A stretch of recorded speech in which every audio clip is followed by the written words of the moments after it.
Hello and welcome to SITREP. I'm Jeff Smith, and this week we discuss how to start a business and resources available to you. Dean Bundschu is Executive Director of Bunker Labs RDU, part of a national nonprofit that was created by veterans for veterans to start up and then expand their own business. Dean, what's the most important starting point for any veteran that wants to start their own business? As far as where veterans need to really considering starting, it's the plugging into the community. Veterans indicate, especially veterans looking at entrepreneurship, that the biggest challenges they face are lack of access to a network and mentors.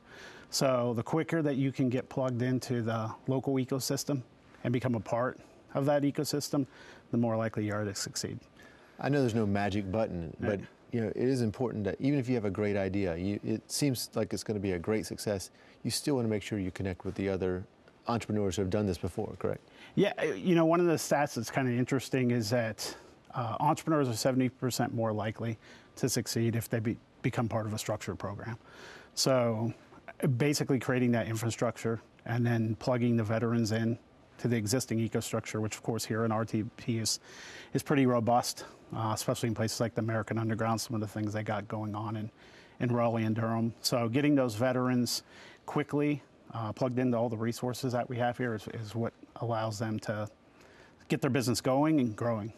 So not only at Bunker Labs RDU, but all the Bunker Labs around the area and around the country, you guys are able to collaborate and work together. I'm sure you see certain things that are failures automatically almost for entrepreneurs. It's just not going to work. What are some of those things that we want to make sure that these veterans avoid? The biggest pitfall that I think an early stage entrepreneur makes is not getting out there and communicating their idea with others. There's a fear sometimes that if you have this great big idea that if you share it, people are going to steal it. Right? I mean, that's the quickest way that's the quickest path to failure. Getting out there and communicating that idea, bouncing off of other really smart people, other really successful entrepreneurs, leads to all different kind of paths for you to make that idea succeed and get it to the next level. So if you ask me what the one thing that causes people to fail is that scarcity mindset.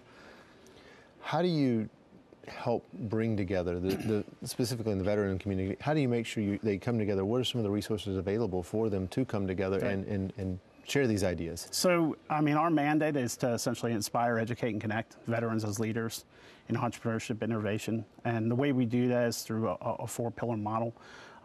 The first leg of that pillar is, of those pillars, is the Launch Labs Online, which is an introduction to entrepreneurship. It's designed for those folks that are wanting to explore entrepreneurship. And then the second piece of that is what we do to cultivate our network, and that's called Bunker Brews. So the Bunker Brews program is designed as a format that we take out into different communities across this area, across the state, and across the country to engage veterans in the context of entrepreneurship and also get the community engaged with our community. And then the other two pieces are a cohort, which of course is designed for the entrepreneurs that have the idea and want to cultivate that idea and get it up and running. And then the final piece is CEO Circle, which is designed for more mature businesses. So that's all part of what we do. And then, as I mentioned, the other piece of it is quickly identifying and knowing as entrepreneurs ourselves in the community what resources are there so we can map that and get that information to our folks.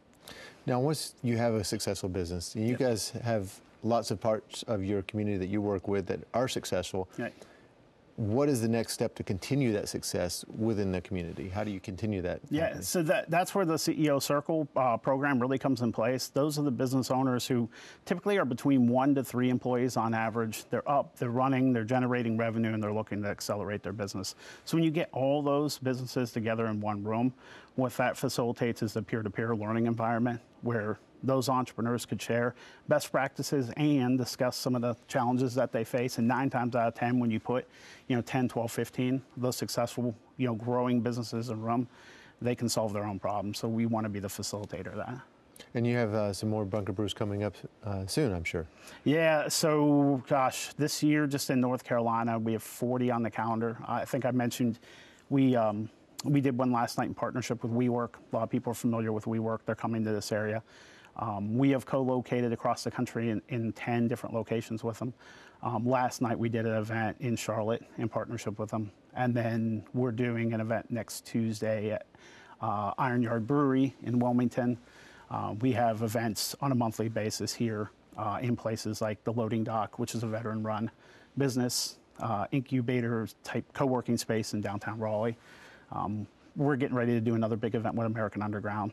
So you're going to be busy. Right. So needless to say, I encourage people definitely to check out our events calendar, or even go to Eventbrite and Google or punch in Bunker Labs, and you'll see that we have a lot going on. Thanks, Dean, for being on the show. Oh, it's great.